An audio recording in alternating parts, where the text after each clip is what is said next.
La seconde partie de notre débat consacrée ce soir à l'actualité de 2014 et nous sommes avec Anne-Elisabeth Moutet, éditorialiste pour le Sunday Telegraph, Alice Tout-le-Monde, bonsoir, éditorialiste pour Cartooning for Peace, Moustapha Tossa, rédacteur en chef adjoint à Radio Monte Carlo Doualia et Ziad Limam, directeur du mensuel Afrique Magazine. La guerre en Syrie elle a commencé il y a près de 3 ans. 3 ans après, bien plus de 120 000 morts et surtout pas de sortie de crise en vue. La rébellion s'est radicalisée avec l'apparition de plus en plus nombreux de djihadistes. Une conférence internationale, vous le savez, est prévue pour le 22 janvier à Genève. Je vous propose ensuite d'écouter Ban Ki-moon, le secrétaire général des Nations Unies. C'était le 25 novembre. La guerre en Syrie reste la plus grande menace au monde pour la paix et la sécurité. Ce serait impardonnable de notre part de ne pas saisir cette opportunité pour mettre fin aux violences et aux destructions qu'elle a causées. Ziad Limam, c'est une conférence quand même qui s'annonce bien difficile parce que l'opposition et le régime semblent irréconciliables, notamment sur la place réservée à Bachar el-Assad dans la transition. C'est très difficile parce que le rapport de force qui a évolué au cours des 2 dernières années, mais là le rapport de force sur le terrain est plutôt en faveur du régime, donc c'est vrai que c'est difficile de les exclure de la discussion. Et puis l'opposition, on en a suffisamment parlé ici, elle s'est fracturée entre différentes chapelles, ils ont été infiltrés par les djihadistes, etc. Mais je pense quand même qu'il faut que tout le monde soit bien conscient que s'il ne se passe pas quelque chose fin janvier à Genève, on va vers un conflit de type très long, type Liban, qui peut durer encore des années, ce qu'on pourrait appeler de manière cynique d'ailleurs de low intensity, ce qui serait un mot voilà, avec des reculs, des avancées, des bouts de territoire qui iraient chez les uns et chez les autres, sans qu'il y ait de véritable solution. Donc je pense qu'il y a une forte responsabilité de la communauté internationale, à la fois de faire pression sur Bachar el-Assad et son régime, à la fois sur l'opposition pour venir et de facto, je suis pas un spécialiste, mais de facto en excluant les djihadistes, parce qu'on voit pas comment mettre des djihadistes à Genève en leur disant qu'est-ce que vous pensez de la situation et vous voulez aller vers quoi. Donc il faut absolument que ce qui est à peu près dans le champ du possible se retrouve à Genève. Alors quel est le champ du possible, où est-ce qu'il s'arrête pour sortir un accord de paix, au moins transitoire, qui calme les choses sur le terrain pour les civils, pour les humanitaires, pour les déplacés, enfin pour toute cette souffrance humaine qui est absolument indicible. Donc il faut déjà qu'on arrive à une pause, gel, halte sur le terrain. Vous y croyez, Moustapha Tossa ? Oui, moi je crois de toute façon que l'année 2014 sera l'année de la crise syrienne, d'une manière ou d'une autre. D'abord, on aura un test en janvier, voir cette réunion de Genève, qui va y participer, quel est son agenda, quelle est sa tonalité, parce qu'il va bien falloir réunir une délégation du régime de Bachar el-Assad avec une délégation de l'opposition sous parrainage international et essayer de trouver une formule de transition transitionnelle. Donc ça, c'est le premier enjeu. Le deuxième enjeu, c'est 2014 sera l'année de la Syrie, puisque c'est 2014 où se termine le mandat de Bachar el-Assad. Et comme Bachar el-Assad est au cœur de la solution de la crise syrienne, on va savoir s'il va se représenter ou pas. Lui, jusqu'à présent, comme une espèce de baroud d'honneur, dit à ceux qui veulent l'entendre dans des interviews à la télévision américaine ou la dernière interview qu'il a donnée au Figaro en France, il dit « il n'y a rien qui puisse m'empêcher de me représenter ».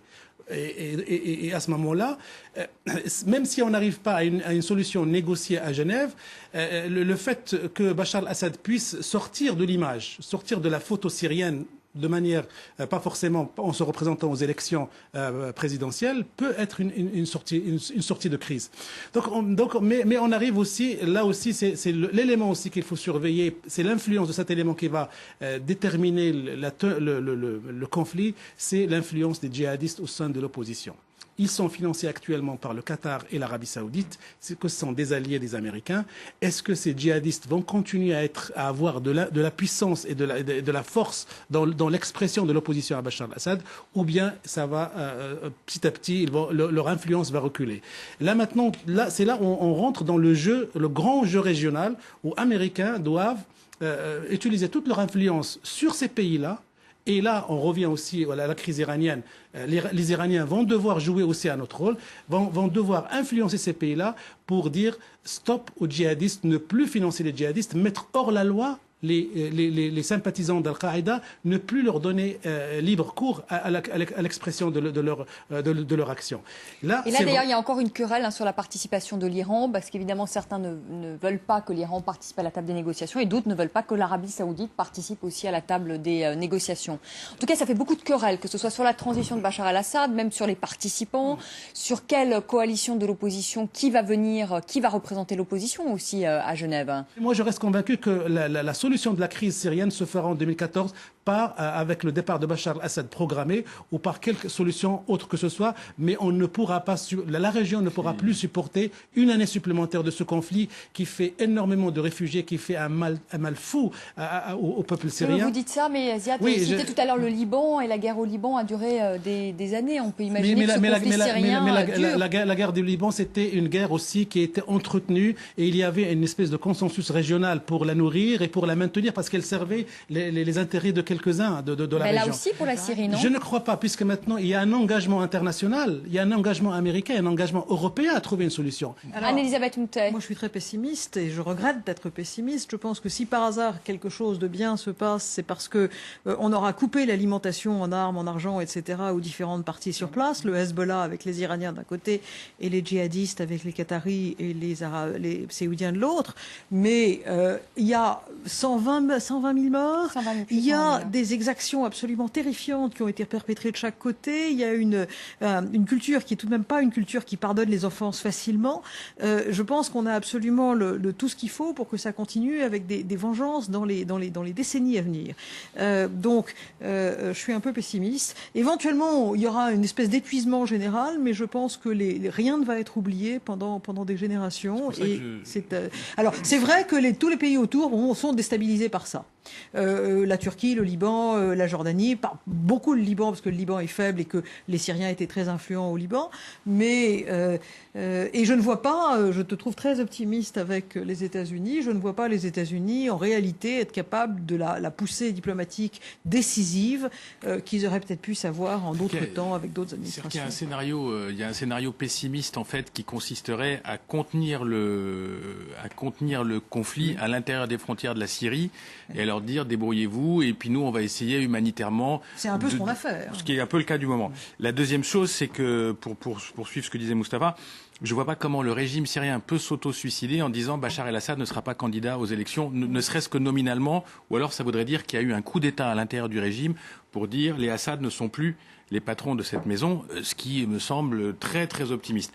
Donc pour moi la conclusion elle est simple, la seule chose qu'on peut arriver à faire dans les mois qui viennent, c'est d'imposer un cessez-le-feu d'une manière ou d'une autre qui gèle déjà les positions et qui arrête les bombardements, les massacres de civils, les fuites et les exodes, etc. Déjà, ça pourrait être peut-être imposé justement par les puissances extérieures. Je pense notamment à la Russie, parce qu'on n'en a pas parlé encore. Oui, qui a quand même un rôle primordial dans cette affaire et qui soutient aujourd'hui le régime de Bachar el-Assad et qui peut-être à un moment donné, fera pression sur ce régime. La Russie a l'estomac solide.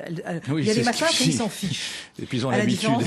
Il y a aussi, il faut pas oublier ce qui anime, ce qui nourrit cette violence sur le terrain. Vous avez deux pays qui arment des groupes armés et qui arment Al-Qaïda, pour dire les choses telles quelles, qui arment des groupes d'Al-Qaïda et qui les poussent pour abattre le régime. Si ces pays-là... C'est l'Arabie Saoudite et le Qatar. Depuis le début, ils ont mis en ligne de mire Bachar al-Assad, la maison al-Assad, ils veulent la détruire à tout prix. Et donc, il y a eu, ce qui se passe en ce moment, c'est qu'il y a eu un compromis, un accord avec l'Iran sur un certain nombre de choses, avec une espèce de compromis de kit complet, mais les Saoudiens et les Qataris sont restés sur l'ancien logiciel. Et je crois que ce qui se passe maintenant, c'est une pédagogie, d'explication américaine, puisque c'est leur allié, de dire qu'il va falloir qu'on passe à autre chose. Il va falloir arrêter d'alimenter, de nourrir, de financer les groupes djihadistes. C'est ça l'enjeu. Mais c'est aussi le reflet de la lutte sunnite-chiite, et donc ça inclut l'Irak, ça inclut les pays du Golfe. C'est pour ça que c'est une situation extrêmement complexe. S'il y a la paix en Syrie, ça ne veut pas dire qu'il va y avoir la paix en Irak. S'il y a la paix en Syrie, ça ne veut pas dire qu'il va y avoir un apaisement au Liban. Donc cette rupture qui traverse toute la région, elle est là pour durer. Donc c'est pour ça que je dis soyons modestes et allons déjà vers le cessez-le-feu, et ensuite on verra comment des problèmes structurels de fond peuvent être envisagés. Alice, voilà, quelques dessins. Je voudrais revenir rapidement quand même sur la question des armes chimiques, parce qu'on l'a pas encore évoqué, même si soi-disant ça va se calmer. Attendons de voir aussi ce que réserve 2014 par rapport à ça. Là, je vous amène ici un dessin d'un dessinateur syrien qui s'appelle Ali Ferzat et qui a été torturé par le régime en août 2011, qui est aujourd'hui exilé au Koweït. Il a réussi à se faire opérer des mains parce qu'ils lui ont détruit les mains. Les sbires de Bachar el-Assad. Donc voilà, là, il représente donc Bachar el-Assad qui souffle sur les armes chimiques. C'est le souffleur, c'est l'Iran. Et ici, un autre dessin de Mix et Remix qui dessine en Suisse. Bachar el-Assad accepte que l'ONU inspecte son stock d'armes chimiques. Ça, c'était il y a quelques mois. J'espère qu'il m'en reste encore. Et ben, c'est ce qu'on va voir. J'ai envie de dire, c'est un peu dur. Et là, ça, c'est un autre dessin de Louise Von qui dessine en France pour Marianne, notamment. Rentrée des classes. Ça, on peut se demander finalement, c'est parce que tout le monde s'est un petit peu dit bon voilà, on a réglé la question des armes chimiques, hop, on met ça de côté la Syrie, mais finalement est-ce qu'il va pas falloir intervenir à un moment donné? Est-ce que 2014 va nous amener vers ce genre de questions? Et cette année 2014, eh bien, ce n'est pas que la crise économique, ce ne sont pas que les conflits. Moi, j'ai envie de parler aussi de choses optimistes ce soir, en ces derniers jours de l'année. C'est aussi la Coupe du Monde de football 2014, et ce ne sera pas n'importe où, cette Coupe du Monde de football, ça sera au Brésil, le pays par excellence du football. Là, vous voyez des supporters français, c'était très contents après le match contre l'Ukraine, qualification donc de l'équipe de France. C'était vraiment à l'arracher. On espère voilà, que ce sera un peu plus facile pour la Coupe du Monde. Anne-Elisabeth Moutet, d'abord, vous vous intéressez au foot? Quand c'est au Brésil, oui, parce que le football joué par des Brésiliens, c'est comme de la danse, c'est magnifique. Ziad? Ah oui, moi j'aime beaucoup le foot. Et j'aime surtout quand le foot croise la politique, le social, les sociétés. Et le Brésil, c'est vrai que c'est le pays du foot, mais c'est aussi un pays qui était en ébullition sociale en 2013. Il y a eu des manifestations, il y a eu une discussion sur pourquoi ce pays dépense des milliards de dollars pour refaire des stades qui d'ailleurs sont pas finis à l'heure où on parle, donc on espère qu'ils seront finis. Donc il y a quand même cette interaction entre un événement planétaire et un pays qui, malgré tout, est un pays émergent avec ses fragilités, ses faiblesses. Et il y a aussi la discussion, mais on l'a tous les 4 ans avec les Jeux Olympiques, avec les Coupes du Monde de football, est-ce que quand même cet immense cirque médiatico-sportif, cette espèce de jeu moderne qu'on balance sur 4-5 milliards d'êtres humains en leur disant voilà, c'est le mois où il se passe rien et tout. Il y a un moment, moi, je me dis quand même, le monde c'est autre chose, c'est aussi, je sais pas, je trouve que c'est un peu too much tout ça. Je vois comment, par exemple, en Algérie, on a vécu une qualification comme une espèce d'événement totalement rédempteur, comment c'est vécu dans certains pays, comment c'est exploité politiquement. Je parle pas que de l'Algérie. Je trouve que tout ça est too much et qu'il y a un moment, il faut prendre un petit peu de recul. Mais c'est un moment de ferveur aussi. Oui, on va voir, on va voir, excusez-moi d'être négatif, on va voir si tout se passe bien dans les tribunes, on va voir si des équipes qui ont des politiques nationales totalement différentes peuvent se... Enfin, je sais pas, je dis juste, ayons un tout petit peu de recul. Si ça se passe bien, que c'est sympa, qu'on n'est pas dans l'opium du peuple et qu'on regarde le monde quand même ailleurs à ce moment-là, pourquoi pas? Il faut pas tout le temps bouder son plaisir. Non, je boude pas mon plaisir. Moi, je crois qu'une Coupe du Monde, c'est déjà magique, quel que soit le pays qui l'organise, mais une Coupe du Monde organisée par le Brésil, normalement, ça devrait être féerique. Normalement. Mais bon, moi, dans cette Coupe-là, il y a 2 pays qui nous intéressent particulièrement, que je vais suivre, c'est la prestation de l'équipe de France et la prestation de l'équipe d'Algérie, qui a réussi à se qualifier, le seul pays arabe qui se qualifie là-bas. Et bien sûr, c'est extrêmement... moi, comme je vous l'ai dit hors antenne, je préfère suivre ce genre de spectacle à la télévision. Bien sûr, je perds un petit peu en ferveur populaire, naturelle et spontanée, mais moi, c'est beaucoup plus un spectacle. On voit le match. Il y a quand même une manière de nous vendre ce truc. Si on se rappelle, il y a 4 ans en Afrique du Sud... Et moi, je faisais partie des gens qui pensaient qu'il fallait qu'il y ait une Coupe du Monde en Afrique du Sud. Ils nous ont vendu ce truc. C'est-à-dire, c'était l'Afrique du Sud, la réintégration, l'intégration, le tralali, tralala. Paf, on a fait un chiffre d'affaires, on a inondé les télévisions, etc. Et puis là, le Brésil, on nous refait le même coup, je sais pas quoi, carioca, l'ambiance du Brésil, la danse, la samba. Il y a quelque chose d'un petit peu merchandisé et d'un petit peu... Surprise. Non, mais je pense que ça vaut le coup de le dire. C'est vrai, ça fait un certain temps. Non, mais ça vaut le coup de le dire. On risque pas ça vaut le coup de discuter du pouvoir de la FIFA et de comment elle gagne sa vie, comme ça vaut le coup de s'intéresser à ce que fait le CIO et comment les Jeux Olympiques sont organisés, comme ça vaut le coup de savoir comment une Coupe du Monde finit au Qatar. Tout ça, c'est notre humanité, notre argent, notre bien-être ensemble. Et donc, moi, je dis, vive le foot, vive la Coupe du Monde au Brésil, mais un chouille de distance. Je disais qu'on est en train de parler avec beaucoup de passion de cette Coupe du Brésil, mais ça risque pas d'arriver, par exemple, quand c'est le Qatar qui l'organise. Parce qu'on a beaucoup de questions sur la manière avec laquelle cette Coupe a été attribuée à ce pays, les conditions d'organisation qui se, de manière rocambolesque presque, il va falloir organiser des choses, des gigantesques climatiseurs pour faire venir des gens. Donc voilà, il y a aussi le pays... Les pauvres gens qui construisent les stades en ce moment. Voilà, il y a aussi les pays... Qatar, oui. On rappelle qu'il y a des travailleurs immigrés qui meurent tous les jours au Qatar en construisant justement... Est-ce qu'il y a des pays qui inspirent de la magie et d'autres qui inspirent de l'inquiétude? Voilà. Le Brésil, c'est un vrai pays de football. Oui, c'est un vrai pays de football. Et d'ailleurs, Alice y a vécu au Brésil. Elle peut justement témoigner de cette ferveur pour le football. J'ai vécu plusieurs années là-bas. De la ferveur aussi, mais du côté opium du pop. Je suis vraiment mélangée, mitigée, si je puis dire. Là, je vous ai ramené des dessins directs du Brésil. Là, c'est Joana Tomé de Sousa, qui est une jeune dessinatrice qui fait des peintures absolument incroyables. Et donc, elle représente là la ferveur du peuple. Donc ça, c'était sur un match de la victoire de Flamengo, qui est un groupe brésilien carioca, à la Copa do Brasil. Donc là, c'est pour vous montrer un petit peu ce qui attend les gens qui vont aller à Rio. Ça va être une vraie folie au Brésil, parce que vraiment, les Brésiliens s'accaparent complètement la Coupe du Monde. Plus rien ne fonctionne dans la ville, à part les matchs. Mais c'est une ferveur qui est, moi je trouve, qui m'a beaucoup choquée, étant sur place pour la Coupe du Monde 2006 notamment, même si elle n'était pas au Brésil. Mais on sent vraiment que c'est un opium du peuple dans cette nation. Là, je vous montre un dessin de Boligan, qui est un dessinateur mexicain, où le foot aussi est important. Les gens prient, la vie des gens dépend du football. Et c'est bien pour ça qu'il y a eu des manifestations il y a quelques mois au Brésil, que j'ai suivi de près par plein d'amis sur Facebook, sur Twitter, ce qui se passait.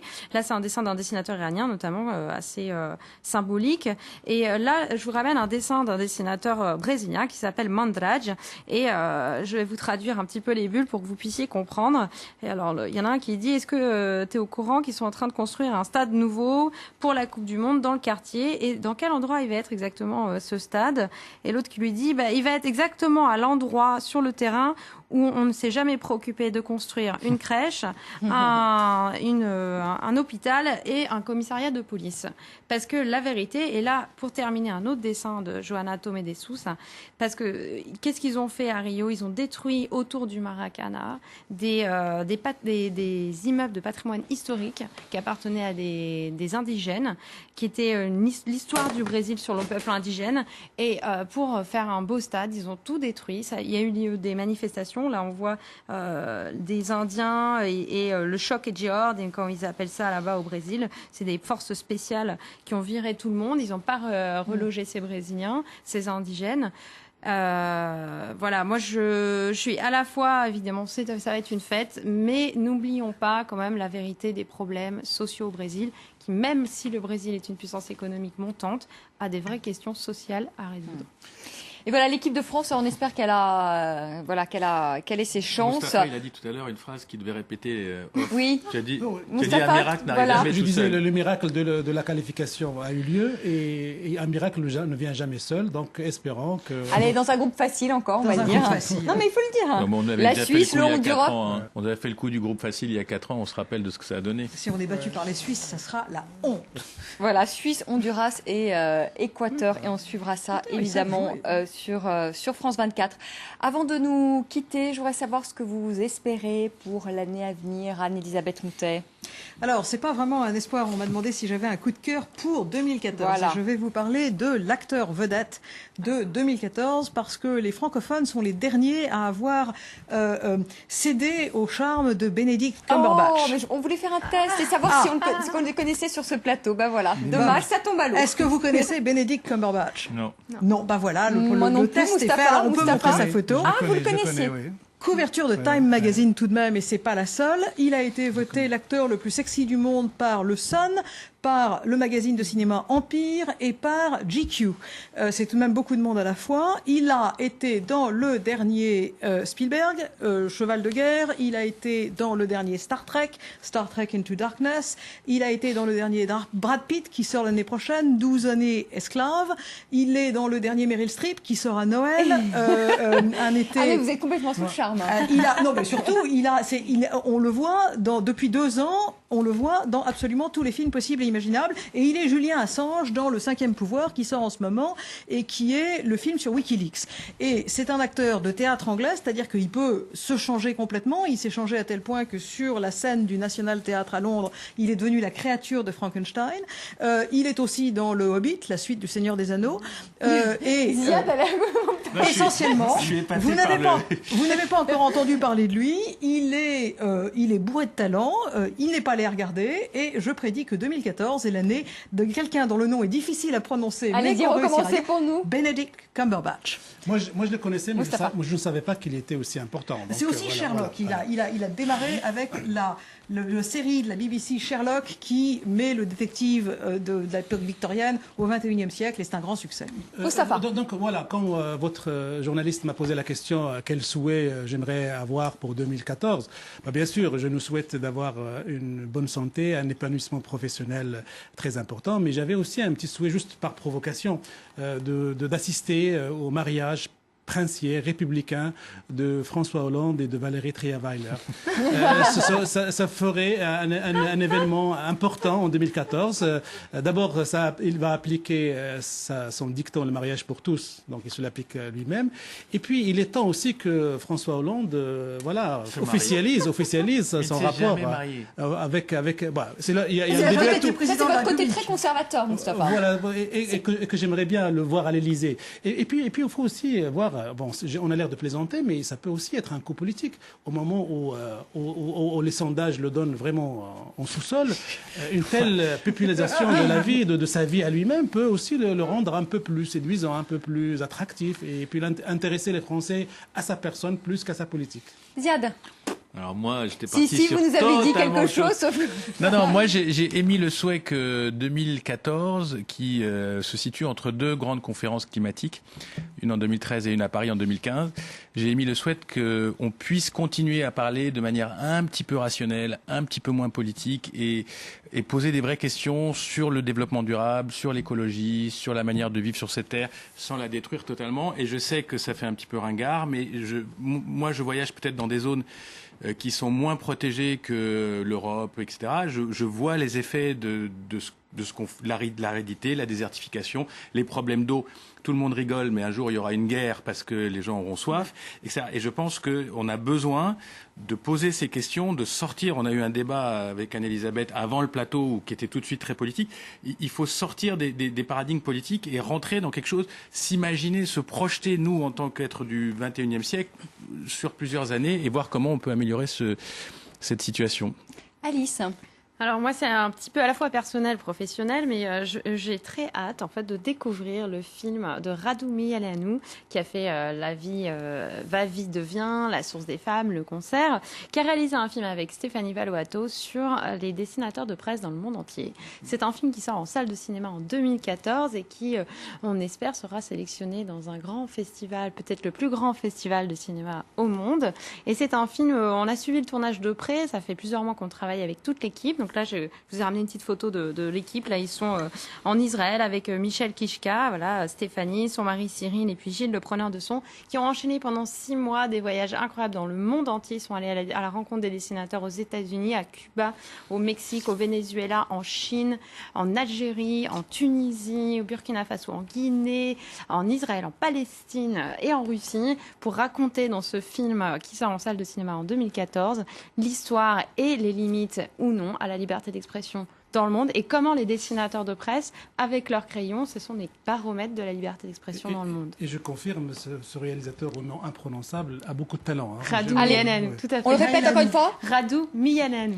Merci à tous les quatre d'avoir participé à ce débat. Je vous souhaite évidemment une très belle année pour 2014. À vous qui nous suivez également, très belle année. Avant de nous quitter, un grand merci à toute l'équipe du débat, à Anthony Saint-Léger, à Cécile Kindria, à Cécile Dufaux, à Pauline Hellman, à Diaraï Ba, à Isabelle Sarton du Jonchet et à Élise Dufaux et non pas Cécile Dufaux, qu'elle me pardonne.